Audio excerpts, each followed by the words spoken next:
لو بتدوري على حلا بارد جربي القشطوطة بطريقتي، حلا بارد منعش وبطعم كريمي ناعم وبيدوب في البق، وعملناه بأقل تكلفة.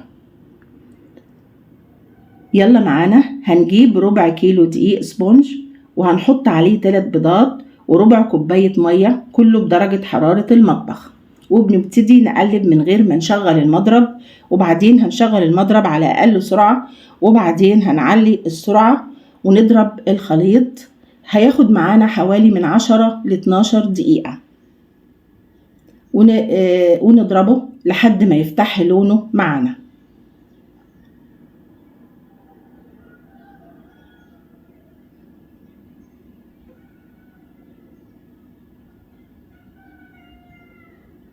نستمر في الضرب لحد ما لونه يفتح معانا بنفس الشكل اللي احنا شايفينه مع بعض.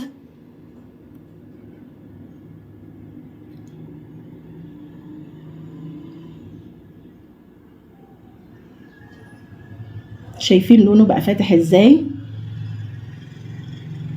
بعد كده هنجهز صينية كبيرة وهندهنها بمسحة زيت خفيفة، ونحط فيها ورقة زبدة، وانا دهنتها كمان بمسحة زيت خفيفة زي ما احنا شايفين مع بعض.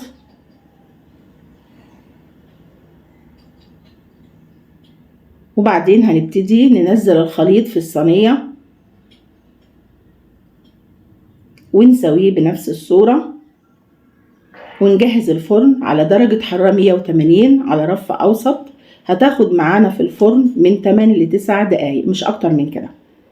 وبعدين هنجهز طبقة الكريم شانتيه، عبارة عن نص كوباية كريم شانتيه وكوباية لبن، ونضربهم لحد ما القوام يكون معانا بنفس الصورة اللي احنا شايفينها مع بعض. في الفترة دي هنكون طلعنا صينية الكيكة وبردت معانا. هنبدأ نقلبها ونشيل ورقة الزبدة بكل سهولة. بعد كده هنبدأ نسقيها باللبن الفاتر، وهي بتشرب معانا اللبن بسرعة. شربت معانا هنحط لها لبن كمان، مفيش مشاكل. بعد كده هنحط طبقة الكريم شانتيه زي ما احنا شايفين مع بعض، ونفردها في الصينية ونزينها من الوش بحيث تدينا نفس شكل القشطوطة. وده شكلها بعد ما قطعناها وزيناها بنفس الصورة.